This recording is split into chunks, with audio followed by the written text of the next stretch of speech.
Dalam informasi cara cerdas bernegara kali ini, kita tampilkan sesuatu yang beda. Informasi kali ini akan mulai dengan memisahkan boy from man. Kita semua mengetahui bagaimana seorang anak tumbuh dari akil balik kemudian menjadi dewasa. Begitu juga di dalam bernegara. Dewasa bukan masalah usia. Misalnya Amerika, negara yang usianya lebih dari 200 tahun saat ini, baru bisa menerima kepemimpinan dari kalangan minoritas. Pertama, pada saat Kennedy menjadi presiden Amerika karena Kennedy beragama Katolik. Katolik adalah agama minoritas di Amerika. Kemudian di periode lalu untuk pertama kali presiden kulit berwarna Obama. Lalu juga bisa menerima presiden koslet macam Trump yang dipilih dibandingkan presiden wanita. Hingga saat ini belum ada presiden wanita di Amerika. Indonesia jauh lebih maju. Sudah ada presiden wanita. Bahkan banyak lagi yang tidak mungkin terjadi di negara lain terjadi di Indonesia. Indonesia lebih siap di banyak hal. Karena itu selayaknya Indonesia itu harus menjadi negara pemimpin dunia. Bandingkan dengan negara idola, Tiongkok.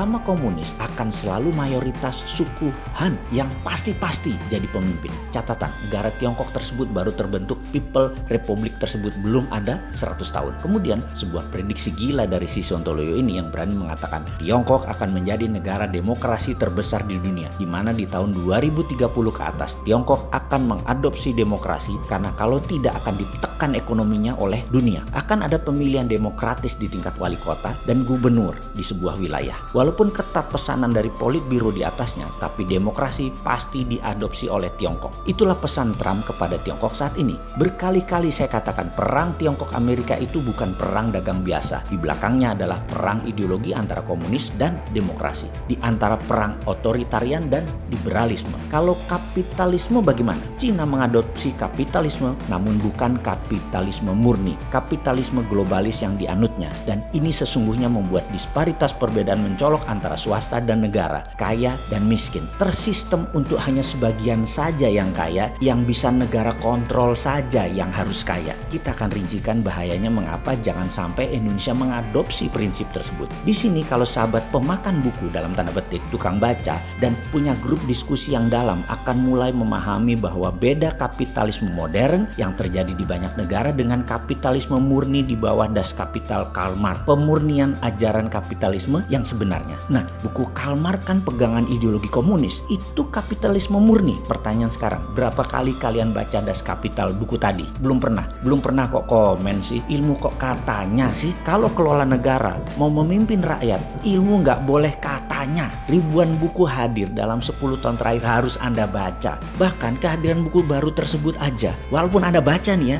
belum tentu bisa menganalisa mengapa ByteDance yang punya TikTok bisa meledak di dunia dan Zoom bisa menjadi pilihan dari ratusan aplikasi sejenis. Zoom tetap nomor 1. Kita akan menjelaskan secara retail ya, bagaimana TikTok diciptakan. Artificial Intelligence yang memacu adrenalin anak di bawah 25 tahun dipelajari 3 tahun secara mendalam sebelum membuat aplikasi selama 2 tahun sebelum diluncurkan 2 tahun yang lalu. Jadi sudah 7 tahun perjalanan panjang TikTok tersebut dengan mengubah atau bahasa sainsnya mengengineering minat seseorang. TikTok bukan memenuhi maunya pasar, tetapi pasar minatnya diubah sesuai maunya TikTok. Kehadiran TikTok mengagetkan Microsoft, mengagetkan dunia. Yang saat ini Microsoft menjadi leader di dunia teknologi. Mereka tidak paham mengapa TikTok bisa lakukan itu. Dan mereka ingin tahu bagaimana psychological engineering tersebut bisa dilakukan. Dan ini artinya bisa mengarahkan manusia nantinya kemana saja sesuai maunya platform. Sekali lagi, dulu bisnis itu create want, menciptakan keinginan dari sebuah need, dari sebuah kebutuhan. Misalnya, seorang kerja di Jakarta, tinggal di Depok. Kebutuhannya adalah alat transportasi. Dia saat ini naik kendaraan umum. Keinginan dia naik mobil. Maka pebisnis akan menciptakan iklan, advertising, kampanye, meyakinkan orang seperti mereka bahwa naik mobil Mercy yang terbaik, naik Toyota yang terbaik. Misalnya kalau dia Honda, naik Honda yang terbaik. Atau dia penjual Mini Cooper, naik Mini Cooper yang terbaik. Bersaing meyakinkan calon konsumen untuk memenuhi keinginan mereka, wants-nya mereka. Pebisnis tidak bisa create needs. Needs-nya ada dulu, baru mereka menciptakan wants. Namun TikTok menciptakan demand, menciptakan needs dengan didesain. Ada artificial intelligence yang mengawal setiap individu yang begitu Anda download aplikasi mereka, melihat TikTok selama 2 jam ke atas, selesai. Data Anda mereka punya. Bukan data tanggal lahir, alamat rumah, alamat email. Itu mah kuno, dunia nggak butuh lagi data itu. Sudah punya semua, sudah tuker-tukeran di atas sana. Lupakan kalau Anda sok sok-sokan bermain bisnis digital sebatas untuk dapat email, dapat nomor kontak. Itu ketinggalan 10 tahun, Cuk. Zaman FB, IG, Twitter, dan Google rajanya sudah diambil mereka semua.